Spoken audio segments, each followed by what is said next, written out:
All right, we are here for the Podium Podcast in beautiful and very hot New Jersey. We've got our top three coming on. We're going to talk, hang out, get all the inside details. I came at the wrong part of that. We're already recording. I don't know if you guys knew that. Oh my gosh. All right, how's everybody sound? You guys can hear each other? You can hear yourselves? Yep. All right. How's the hair? Is it that much of a concern? It is a concern. It's my brand. It's the brand, dude. Okay. We're already going. I'm just going to get right into it. How many hair companies have you approached to try and get a deal done? None, actually. Really? I just did a deal with a mascara company, so shout out to them because the mascara is actually not running. It's holding this pretty well, yeah. Right? Yeah, Pretty solid. That's a big deal. And then Tommy Maple Syrup Company, we got to get that done. Yeah, I'm gonna do a fueled by maple syrup sticker for my car. Oh my God, that's great. That's so good. And then Connor, I mean, you already got the aerospace stuff, so you're set on that one. So yeah, we got some things in the work. Yeah, it's good. Yeah, I've been chatting with your dad a little bit. I mean, there's some. I don't want to blow up your spot, but there's some really cool stuff you guys are working on. For sure. So, all right, obviously you guys all enjoy the track now because, on the podium, but actual thoughts about New Jersey, yay, nay, it's too simple, not simple enough, Yeah, I mean, I like it a lot. I think it provides us with some good tandems, tight chases, and everyone's kind of just on each other's doors, which is awesome. I mean, that's what the fans want to see. So I like that kind of driving. So fair enough. I think it's really cool that we're kind of in an arena. Kind of makes it more like of an intimate setting for the whole fans and the whole stadium as a whole. Yeah, that's a good point. I prefer the fast track, going really fast, Someone had to say it. having big balls and stuff like this. Yeah. No offense. But shout out to the Naps and the stadium, just the vibes that we get here. It's different than anywhere else. So yeah, I like the place for this. Yeah. So you being in the points lead now, still, but Yep. do you feel any pressure with that? Because here's the thing, with it only being 4 rounds, you still have to be on your game for the next 2. It's not like this is a wash by any means. Yep. Do you feel the pressure at this point, or are you just kind of okay, another round? No, so you remember last time I told you, yeah. So now I'm still in the podcast, and that's the whole point here. That's the whole game plan. So I'm just trying to be consistent. The win is good, but I'm not just aiming for the win. I'm aiming for consistency over the championship, and I think for now it's working really well. And I'm still working on my Corvette for next year. Right. Yeah, the thing looks pretty rowdy, man. Yeah. It should be good. Amanda, you doing whole season? So Yeah, we're in for the full season this year, and 2 other series, which I haven't announced yet. But Can I'm you doing announce it? 3. I mean, this literally comes out in 12 hours. Okay. I mean, yeah, I'm totally locked in for Extreme, so I'm doing the rest of the season for that. Dang. And September will be a big one, so I'm excited about that news. Oh, all right. We'll hang tight till September. That's a lot. And I mean, Connor, you drive probably more than any other person I know. Yeah, It's every weekend. I've been driving for 3 years, and we've been getting a lot of seat time. We've been doing the Gambler Series, so we had 2 events this year at this track, so we've had a lot of seat time here. And Yeah. I mean, you've got a ton of laps here, and I mean, you've been on the box at this track multiple times now. Yeah, it's in my practice car. It hasn't been in this car, so Yeah, it's a little different. But yeah, I mean, we've had a lot of seat time here, so I think it's do helped wish us out. you had the giant wing on this car. Yeah, we couldn't run it at Jersey. I anyways, know. I hate that unfortunately, they I'm a I big get fan. it. I get it. I get why they did it, but BMWs can't run big wings, though. No? That's not it. Oh man, you gonna tell Me Hurst personally, that? I You don't gonna tell think Hurst so. that? He's in a Corvette. I know, but he just 240s though, big wing. Okay. All right. That's where it's at. Yeah. St. Louis coming up next. Thoughts on that track? Very different. Yeah. It's a lot of dynamic changes and speed, which is not always easy. For sure. I mean, I did good there last year. I felt solid, so I'm confident going into St. Louis. So Nice. I'm ready. You're it? All right, good. I'm excited for St. Louis. Last year, I remember in qualifying, I was top spot until Ben came along and put me in second. So Yeah. I feel pretty good with my lead there. Definitely gonna have to work on the chase. It's one of those weird tracks where the last part of the track, if you are not anticipating properly, it could go bad really quickly. Yeah, it's a lot of having to understand what the other driver's going to do in that one section because Yeah. the amount of people that just zero out on the last turn is Yep. crazy. It's kind of crazy. So you haven't run St. Louis yet, have you? Yeah, I did a second place with Mike Power in 2021. Right. And 2022 I had a mechanical failure, but no, I kind of like this track. Is initiation on throttle, which is kind of cool. No e-brakes, little bit slow, but it's a cool track, really technique, and I think we found a new suspension setup this weekend, a new mentality with Chelsea Denofa. So I think it's gonna be very good for St. Louis. Yeah, he's like a man for hire. I was doing some sneaking around. I saw him working in a couple of different pits. Like there's some magic going on with what Chelsea's able to do. It's kind of neat. Oh yeah. So I mean, Sorensen's, you guys have Mike Kojima as your kind of secret sauce. Like Yes. the amount of information that guy's got in his head is crazy. He's a guy I'd like to have on the podcast, but I like have to put 4 hours down. Like I I know. don't know. I might have to charge you for that. I'll do it off the clock. We'll do it off the clock. Yeah, and maybe at like the end of the season he can do a renegotiation for contracts. He's one of those guys where it's like when he makes a call, you're like, oh, okay, I'm just trusting you. Because Yeah. like there's no going back. You can't argue the data. you know? Yeah. Is that like a line he says? Where like you like try to fight, he's like, can't argue the data. No, I mean like so between Mike Kojima and we have another data guy, they're really good. Like they work hand in hand with each other, and Nice. we call him Data Chris. Data Chris compliments Mike Kojima's Nice. calls, right? So like he's kind of right there behind him, but it is one of those things where you're just like, okay, we're gonna make the big jump. Let's do it. Yeah. Speaking of setup stuff, how much were you guys moving things around? Was it like figured it out, got it locked in, set it for the weekend, or was it okay? Track's getting colder. We're gonna change setup a bit to adapt to it. We pretty much stayed pretty much the same all weekend. We made some big changes from Road Atlanta. We went with a aluminum block instead of an iron block. So That's a we big saved change. about 120 pounds there, and Nice. about 30 pounds on a battery too. So Okay. the car's definitely a lot lighter.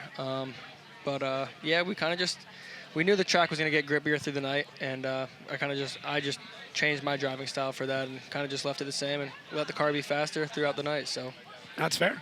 I started the weekend with last year's notes, and it's kind of funny because as I give my feedback and call the changes, Brandon's also doing it in the pro, and him and I ended up having the same car at the end of the day yesterday. So it's kind of cool. cool to see that, like, realistically, obviously has the bigger tire, but with the same wheel speed ratios, everything. So it's kind of cool. That's actually pretty neat. Yeah, Yeah. I never like you came to the same conclusion from two different paths. Yeah, exactly. Yeah. We started the weekend with a completely new suspension setup, and I wasn't sure at first, but it worked out really well. So, I think its car was just really good, really dialed. We worked a lot on the engine, put new clutch, new steering rack, stuff like this between Atlanta and today. Okay. So I think it's all part of like how much you're prepared before the event, so you don't have to work at the event. Yeah, I think that's so key. And like for drivers coming up, like all three of you have really excellent programs. And I'm not saying that other people don't, but like a lot of the guys and girls that are just coming in, they don't know these things. They're just like, oh, we'll figure it out when we get there. And it's like, no, just please do a little bit of work before you show up. For sure. Yeah, 100%. definitely. Just put in some Definitely. time, right? car needs to come out of the trailer ready to hit the track. Yeah. I mean, do you think you could do enough in sim to set the car up as close as possible and then take those notes and put it in? Or is it I like don't think you don't think so? I think it's very different. Okay. Me personally, I mean, it may Fair be enough. different for other drivers, Yeah. but I would have to say Brandon and I are kind of at this level to where we do prepare on the sim because Walter's our guy. He scanned our carts exactly the same, handles the exact same. Like That's crazy. even my air freshener flops in the wind the proper direction. I saw him working on that on socials. Like, what is this? He's like, Yeah. just wait. I'm like, okay. Exactly. So we can talk about things prior to coming to the event and then kind of really implying it, but there is a lot of stuff where we're turning back to last year's notes and kind of like starting there. Got it. Yeah. For preparing, I think I don't have any sims. I don't No know how to set simulator. it. Yeah, I don't have any sim. He lives at a racetrack. He's just on Okay. track all day. It's a I little. forget, his sim is forget. just driving. I don't even know how to download like the stuff. So yeah, I don't have that kind of stuff. But yeah, I do like the World Tour stuff like this. I have my practice car, so I try to drive a lot as much as possible. The Drift Academy gives me good seat time, so yeah, I think. But one day I'm gonna do the jump and try to drift in my living room, and my girlfriend is gonna be so mad. But yeah.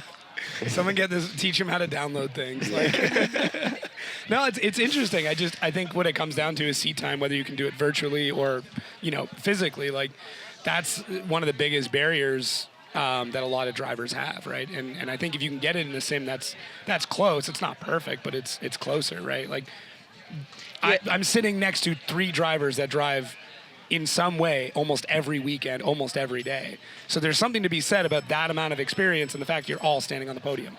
I think definitely too, like growing up, I've raced in many different forms of driving, but last year I literally drifted 3 times and something clicked. But when you're in the car and you're just getting the experience, like traveling, driving in all the different series, it was like one of those things where it was off-road racing in an all-wheel drive electric rally car, but it was implied here on the track as well. Yeah. The experience is necessary. It's tough though. I mean, a lot of people they don't have the opportunity to make it happen, but that's why it can take 2 to 3 years longer to get to that point where, I mean, you've been in this 3 years, but you put pretty much your entire life into it for 3 years straight. You've grown up in racing. I mean, that's kind of been your entire life. And then Tommy, like I said, basically lives at a racetrack. So that level of commitment, I mean, that's what's needed. So For sure. I know Tommy already answered it. If you have the opportunity to make the jump to pro, you pretty much said you're doing it. Oh yeah, so I'll say it again. If there's a tire company out there that wants to support me for next year, I'll go pro.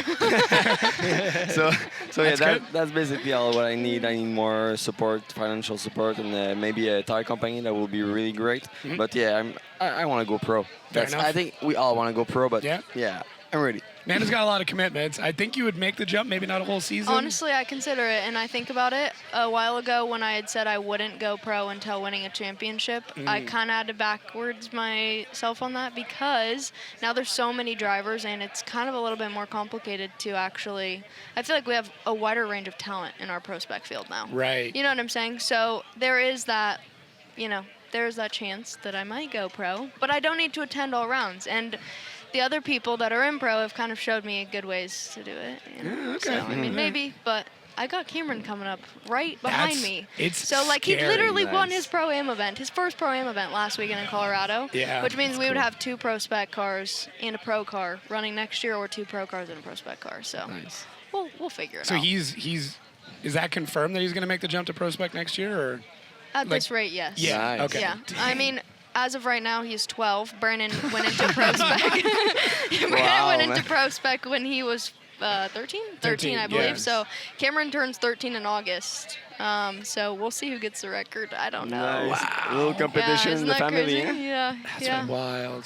All right. What about you, O'Sully? Yeah, I want to jump up. I mean, I definitely want to get. I want to win a championship before I move up, but if things click together, I would definitely move up next year. So we'll just see how the rest of the season goes. And I mean, that's my plan. That's my goal. So the young guns are making a huge impression in pro right now. Like, there is a changing of the guard in the sport right now, and like, I'm here for it. It's super cool to see like Hiro Manoa coming in, Connor Shanahan coming in, like all these very young drivers, and not like just like showing up. Like, even, I mean, Simon Olsen, right? Like coming in and just decimating people. And it's like, I think there is a level of aggression and commitment that you drivers have that maybe the older guard doesn't have anymore. Either they're older and the reflexes are slowing down, or they're maybe more concerned about the car.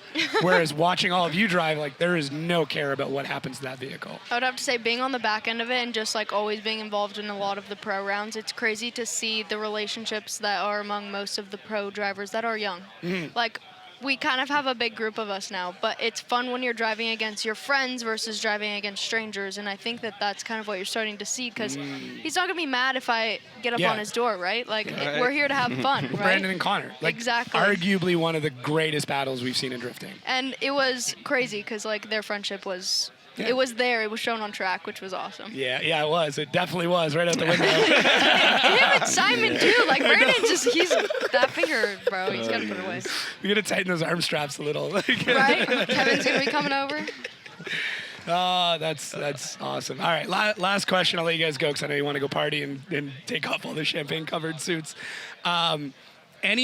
Any like shout outs, any like unsung heroes from this weekend that maybe doesn't get a spotlight? You want to take a couple minutes and just be like, hey, this person really got me through this weekend? Yeah, I mean, I just want to give a huge shout out to my whole team. Everyone's been awesome.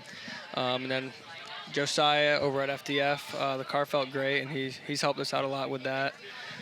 Rick RTS, Andrew, Marlon, basically everyone on my team, my spotter, Christian, Mom and Dad, and then a couple sponsors, ATS, they helped out a lot this year. G-Force, ACT, Cosmos, GT Radio, Status, Holly, Haltech, South Florida Helicopter Rentals and Charters.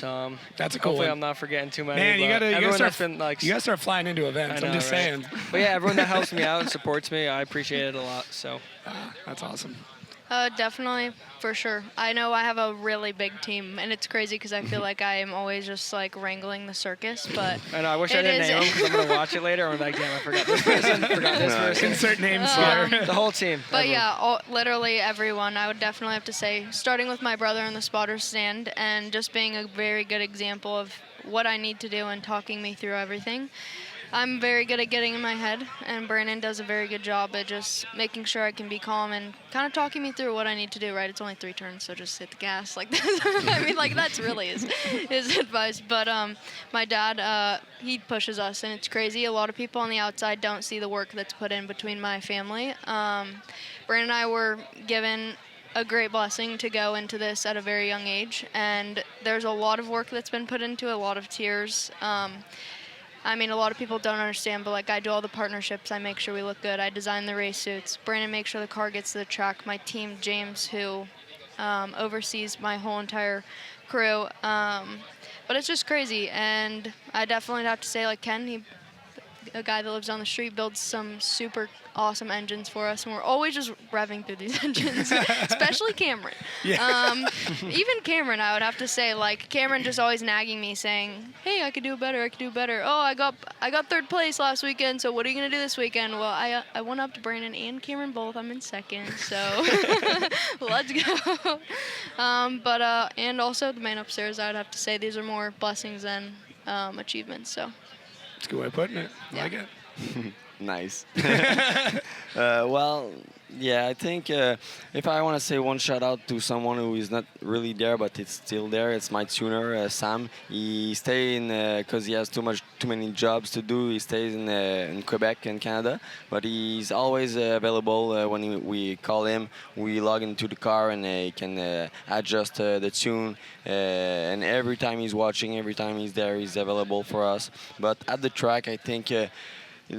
There's some people like Dominic, Jaman who are always there. If I call them, they're there, and sometimes I just turn around and they know I like my car really clean. I run white wheels, and white wheels is a lot of maintenance, and they know it's kind of my like weak point. I like it when it's perfect, and I turn around, it's like super hot. We're all dying, and he's just there cleaning the wheels.